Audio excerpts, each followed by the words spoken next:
Stories around the world, stories here at home. This is the national news broadcast bringing to you live from the National News Studios here at Rupavahini.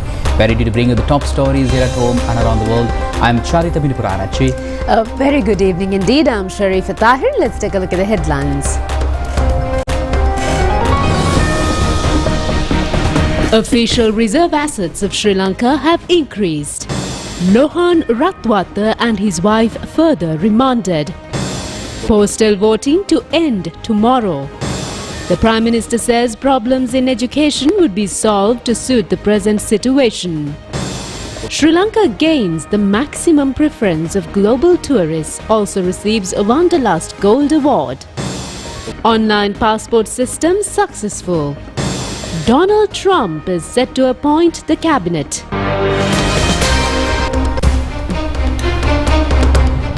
We move on to those and other stories in detail now, taking a look at local news first. Two newly appointed ambassadors to Sri Lanka presented their credentials to President Anurakkumara Dissanayake at the Presidential Secretariat today. Ambassador of the Arab Republic of Egypt, Adel Ibrahim, and Ambassador of Japan, Isomata Akio, presented their credentials to the President. They also paid courtesy calls on the President following the presentation of credentials.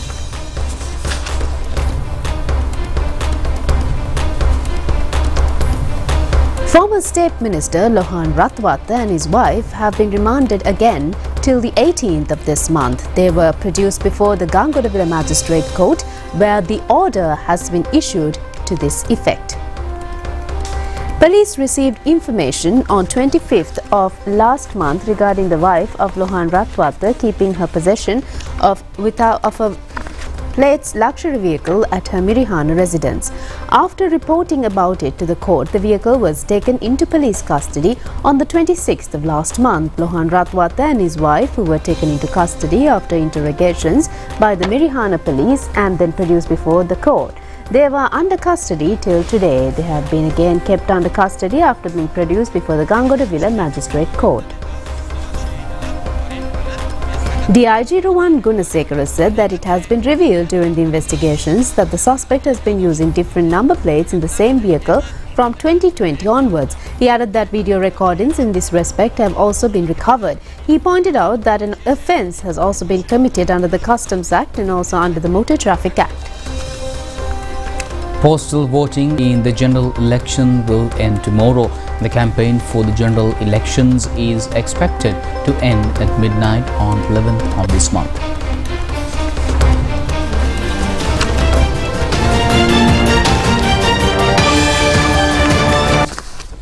The general election of 2024 will be held on the 14th of November, 30th of October, 1st and 4th of November respectively had been provided for postal voting. Those voters who were unable to vote on the above mentioned dates can cast their votes tomorrow. According to the Executive Director of the Patel Organization, Rohan Hettiarachchi, the pre-election period has been very peaceful. Executive Director of the Patel Organization, Rohan Hettiarachchi, said that the general election has been extremely peaceful so far and the election system in the country is transforming gradually. He added that it is apparent that compared to the last presidential election, many positive characteristics could be observed in the general election. He pointed out that although nearly 1,700 complaints have been received, misuse of government property and state power has become negligible in this election. He added that this is a positive development. He pointed out that 20 violent incidents has been reported along with an assault on a candidate. He said that this cannot be seen as a serious situation where 8,888 candidates are contesting. He said that the most of the complaints are regarding the illegal election propaganda campaigns and added that no serious violation of election rules and regulations are reported so far.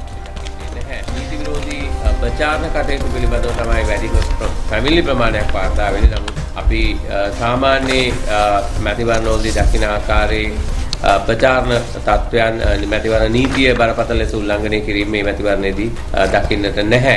මේකත් ඉතාම සාධනීය කාරණයක්. The Commissioner General of Elections, Saman Sri Ratnaka, expressed his views to the media regarding the propaganda work of the general election. Commissioner General of Elections, Saman Sri Ratnaka, said that it is requested from the voters to create an environment to hold a just and a peaceful election as they have done so far. He added that since the silent period starts at 12 midnight on the 11th of this month, no propaganda work should be carried out. He pointed out that there is no permission for the family members or the contestants to visit house to house, and attention has to be paid accordingly. It is since illegal. විශ්ම ගේන්ගෙට කියලා ඡන්ද ආයෝජනය කිරීමේ හැකියාවක් නැහැ. ඒ සම්බන්ධ විශ්ම ඔබගේ අවධානය යොමු කරන්න. මේ නීති විරෝධී ක්‍රියාවක්. ඒ හින්දා ඒක ඔබට පාර්ලිමේන්තුවේ තියෙන පනත අධ්‍යයනය කරලා දැනගන්න හැකියාව තියෙනවා.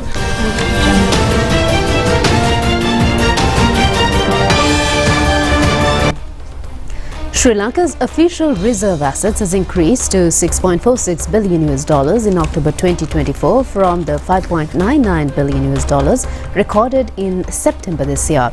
According to the Central Bank of Sri Lanka, this was a significant increase of 7.9%. It also includes the swap facility from the People's Bank of China, equivalent to around $1.4 billion, which is subject to conditional ties on availability.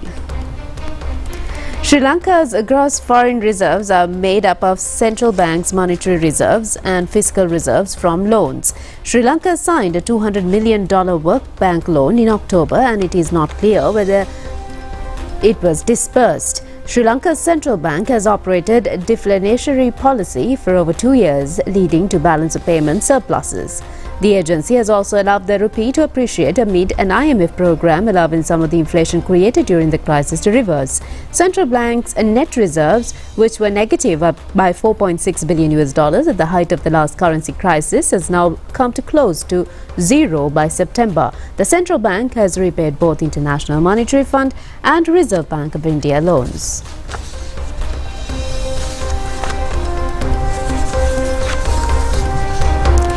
President Joe Biden is expected to address the nation from the White House for the first time since Donald Trump's election win in another half an hour's time.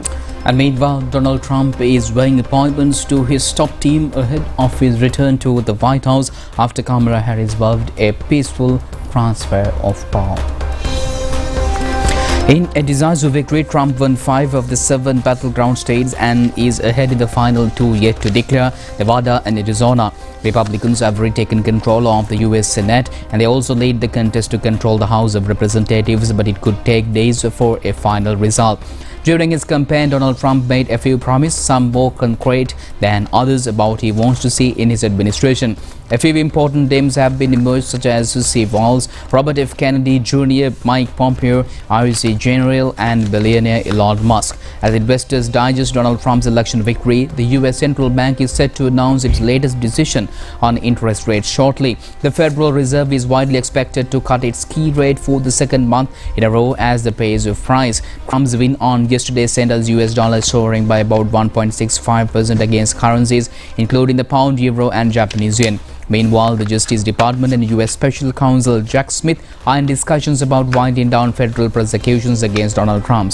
A BBC report says sources cite a long-standing policy of not prosecuting a sitting president. Defeated Democratic candidate Kamala Harris has urged his supporters to accept Donald Trump's White House victory while telling them to never give up fighting for the ideals. At a concession speech in Washington, D.C., the U.S. Vice President acknowledged the outcome of this election is not what we wanted.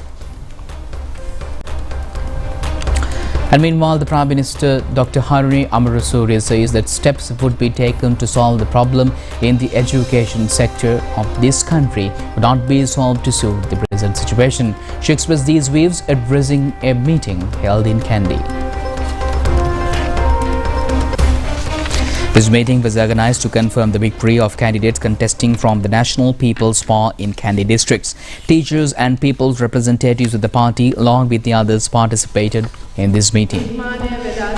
Prime Minister Dr. Haruni Amarasuri said that attention has been drawn towards a lot of critical problems created by those who have received various appointments and in service in educational field, the Ministry of Education now.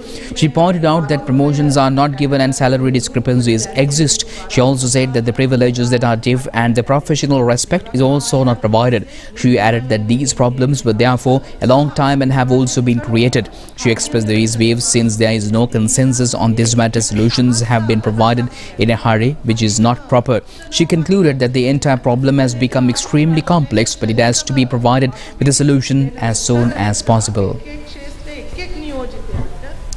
Leader of the Samagi Jana Balawegaya, Sajjad Premadasa, says that a people's government would be established after securing a majority in the parliament by the party. He said that all the concessions promised in the election manifesto would be provided to the people.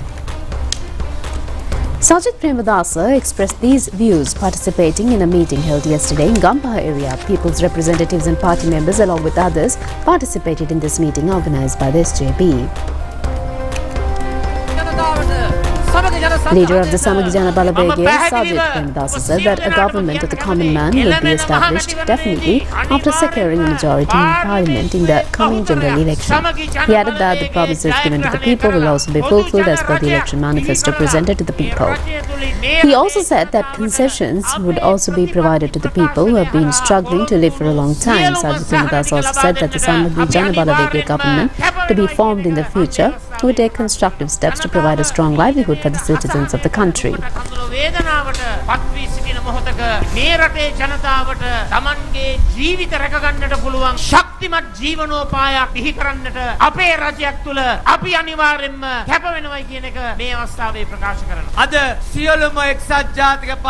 Former parliamentarian Harshan Rajakarna pointed out that the only stage for the UNP supporters is the Samagi Jana Balawegaya under the leadership of Sajjad Premadasa, and he requested the people to rally round it. He added that everyone should join hands to make Sajjad Premadasa the next Prime Minister of the country.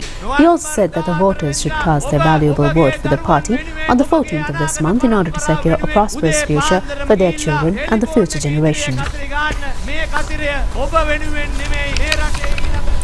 Former President Ranil Wickremesinghe requested the public to gain their voting right. He made this observation at a meeting held at Begama. The aim of this meeting was to confirm the victory of candidates contesting from Gampaha district in the general election from the Nib Democratic Front. People's representatives and the party members participated in this meeting. Former President Ranil Wickremesinghe said that the sovereignty of the people of this country provides the voter the right to elect a representative of their choice and also to elect the person of their choice as the president of the country. He questioned as to how it is wrong to elect a representative to the parliament where it is proper to give a majority votes to Anurakumar Dissanayake. He pointed out that it is the right of the voter to elect political party and the candidate of their choice. He further said that the financial power of the parliament will be protected along the parliamentary democracy. He said that Udayasena Viratna report would be implemented and the value of the rupee will be strengthened. He also said that no political party has provided a clear program in this respect, so that he requested the voters to elect representatives of their party in the general election. As special attention has been paid for passports since the last election until now, and the long queues in front of the Department of Immigration and Emigration in order to get passports issued, the government introduced the online methodology in order to control the situation. This is a survey in this regard. Very long queues could be seen in order to get passports in front of the Department of Immigration and Emigration during the past several days. By today, the situation has changed. Acting Controller General of Immigration and Emigration, Ilusha Balasuri, said that 50,000 passports were obtained with great difficulty in order to issue them to the public in collaboration with the staff members. She added that the department was in a doubtful position whether to issue a statement that it will not be possible to issue passports to the public since this was done under great pressure. Replying to a query regarding the success of online system, she said that no one has been at inconvenience so far. She added that now the people can apply for the passport at any time from any place through online system and has the facility of getting an appointment for the issuance of the passport. Replying to a question as to how many passports are obtained in a month, Nilusha Balasuri said that another 100,000 foreign passports would be obtained at the end of this month. When asked whether a digital economy can be achieved with problems of this sort, Ilusha Balasuriya said that it is the Department of Immigration that experimented digital technology for the first time in Sri Lanka. She also added that steps will be taken in the future to provide a passport printed.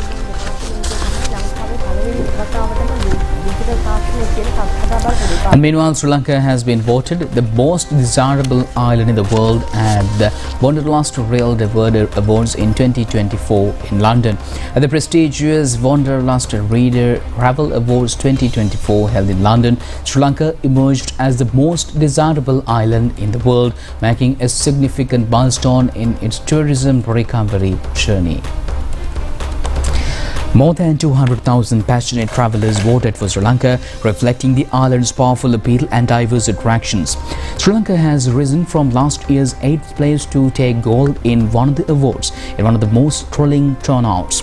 Announcing the results, Wanderlust said, known as the Pearl of the Indian Ocean, the nation's history comes to life through spectacular monuments such as Sigiriya Rock, the cave temples of Dambulla and the ancient ruins of Anuradhapura and Polonnaruwa. Elsewhere, it is leopard-filled national parks and jungle-fringed beaches of Tangul and Trincomalee show off the island's natural richness. But more recently, it is the tea plantations and lush greenlands of the central parts of the country that have caught the eye of the visitor. Meanwhile, the silver award, the most desirable island category, was secured by Taiwan, where Puerto Rico won the bronze. Tokyo won the gold after the most desirable city in the world category, and the category silver award was secured by Singapore. Australia has been awarded the most desirable country in the world. The results of the 23rd annual Wanderlust Reader Travel Awards were announced after more than 3 million voters were cast by 168,000 passionate and globe-trotting readers. The Ministry of Health has decided to start a special immunization campaign on the 9th of this month in order to protect the people from measles. This will be done in collaboration with the Epidemiology Unit. Measles spread in the country rapidly 40 years before vaccination was first to introduce in the country in 1984 for this purpose. Although the number of infected patients came down gradually, an increase has been observed again in 1999. Later steps were taken to administer a second dose of vaccination. The World Health Organization announced that the measles condition has been totally eradicated afterwards. According to the Epidemiology Unit, due to the shortcomings during the COVID pandemic, measles has again surfaced not only around the world but also in the country. The disease is mostly reported from persons of the age limit from 21 to 30 years. This can be considered as 50% of the total amount of patients. Next in line are the elderly people, children less than 9 months of age and pregnant mothers. Accordingly, they have been named as the target persons of the special vaccination program jointly organized by the Department of Health and the Epidemiology Unit. According to the Epidemiology Unit, preparations have been already made to carry out vaccination for 4 weeks in selected venues. Consultant Dr. Atula Lianapathirana said that among the 12 risk districts, Jaffna, Puttalam, Kurunagala, Gampa, Kalambu, Kalutara, Gaul, Mathura, Kandy, Batikla, Ampara and Kalmune Special Health Authority areas have been mentioned. He said that the preliminary program would be implemented in the workplaces and in the higher education institutes. He pointed out that in this process, the staff of the health department would visit the concerned venues to make the people aware and identify those who have not undergone complete vaccination and would vaccinate them. He also said that in case further details being required, the same can be obtained from the Office of the Medical Officer of Health of the area or from the Public Health Inspector or the Public Health Midwife. He said that in selected high-risk medical health officers divisions, officials would visit house to house to vaccinate people. He added that small children, those who have not undergone vaccination, would be identified and vaccinated. He also said that all the vaccines being used in this campaign have received the approval from the World Health Organization. He concluded that this vaccine is being done around the world and has been termed successful. The People's Movement for Renaissance says that it is the responsibility of everyone to make the program presented by the National People's Power victorious. Representatives of the party in a media briefing yesterday also said that they will support the National People's Power in order to ensure victory in the general election. People's Movement for Renaissance Vidura Singh said that the brutal political system which provoked Renaissance, racism and racialism have been defeated and a political movement for the people have taken place. He added that this could be considered as a historical incident which can be terminated as a national campaign for civil social renaissance. In this background, he requested the people to rise against the efforts to destroy the transition period of the same achievement meant for the benefit of the public of the country. He pointed out that the movement has been created in order to fulfill this requirement.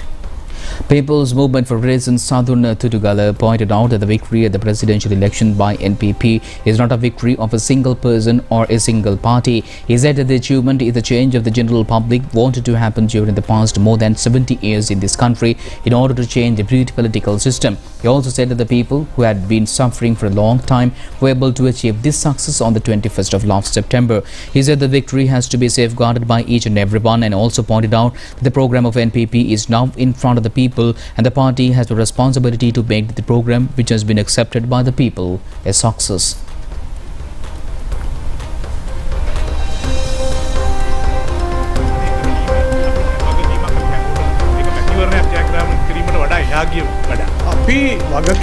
Sasanka Pereira of the People's Movement for Renaissance says that steps have to be taken to carry out forward this history victory with responsibility. He also added that it will be unwise to hope that the country can move forward with those representatives who were supposed to be elected again at the general election.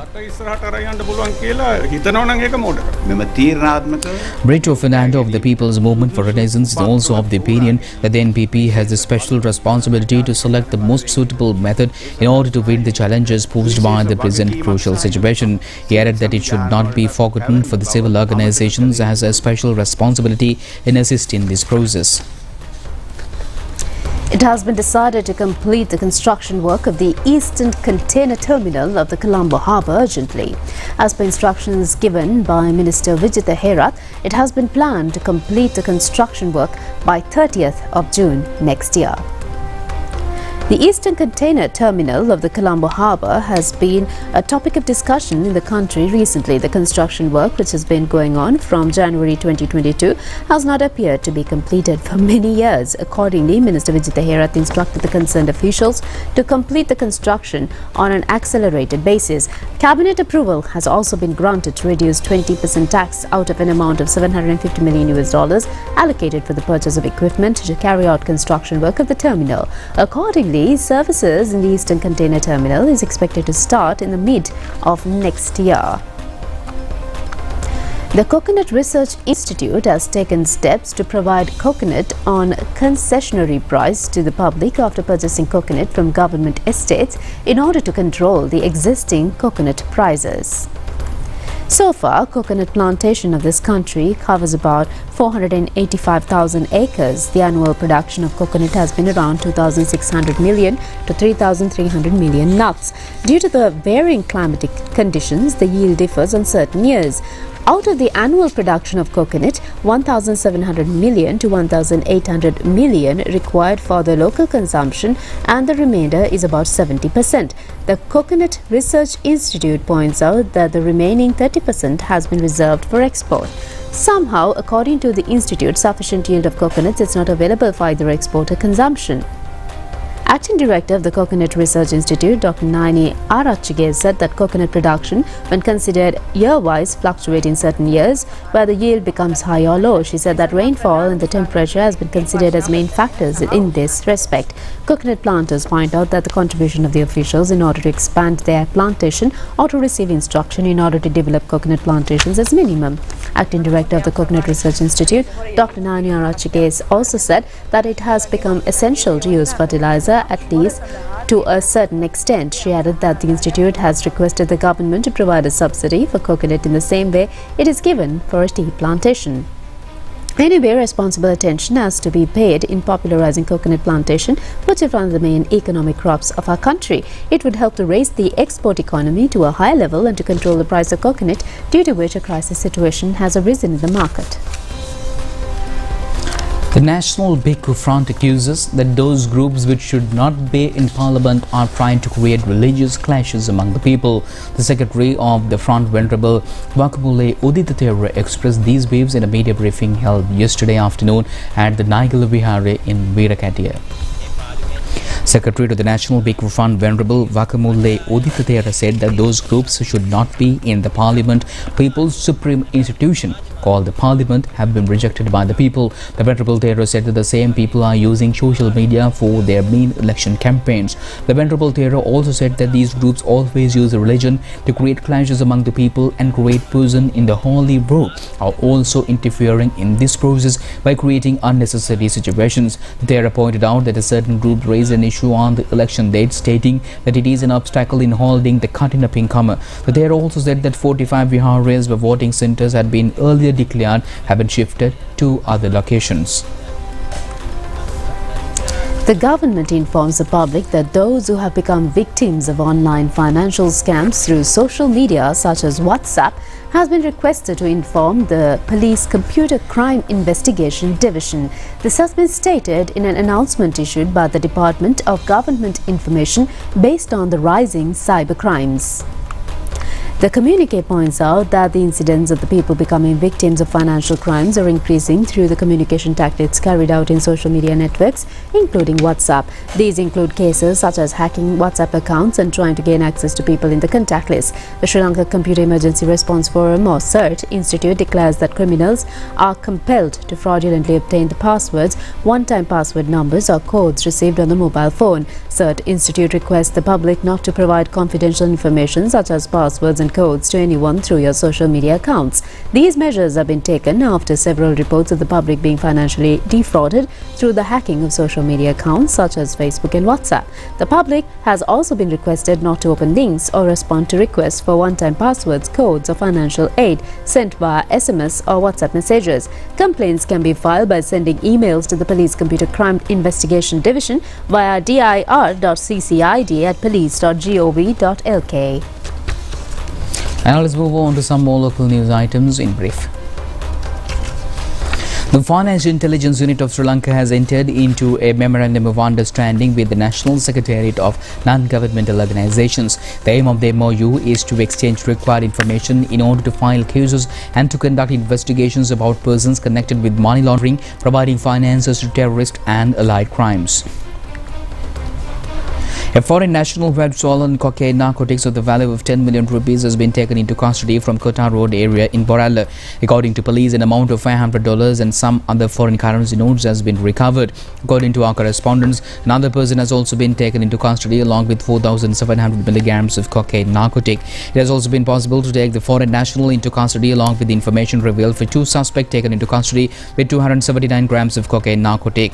The multi-subject research seminar organized by the Library of Kelaniya University was held recently. The seminar was held under the patronage of Vice Chancellor, Senior Professor Nilanthi De Silva at the Faculty of Computer and Technology Auditorium. About 100 research papers were presented. Another illegal vehicle supposed to be belonging to the priest of Galten Devala in Kandy has been recovered. The priest was taken into custody recently for possessing an illegal luxury vehicle. Investigations are regarding the vehicle and another vehicle has also been recovered. The newly built entrance gate of Digamba Vihare at Mollikudabadua was inaugurated this morning. The inauguration was done under the patronage of the Chief Incumbent of Vihare, Shyamopali Vanshika Mahanikaya of the Malot chapter and the Chief Sankanayaka of the Kalutara district, Venerable Bofiti Edam.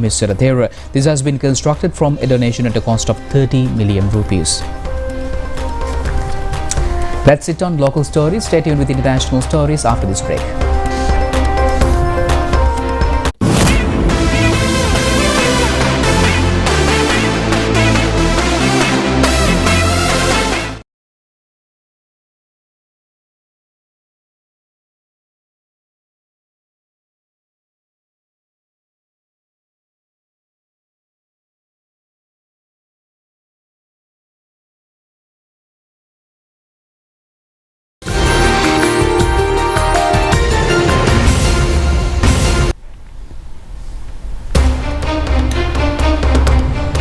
In news overseas, Australia's government says it will introduce world-leading legislation to ban children under 16 from social media. Prime Minister Anthony Albanese said the proposed laws to be tabled in Parliament next week were aimed at mitigating the harm social media was inflicting on Australian children. While many of the details are yet to be debated, the government said the ban would not apply to young people already on social media. There will be no exemptions on the age limit for children who have consent from their parents. The government says that the onus would be on social media platforms to show they are taking reasonable steps to prevent access. The legislation would come into force 12 months after it passes and be subject to a review after it's in place.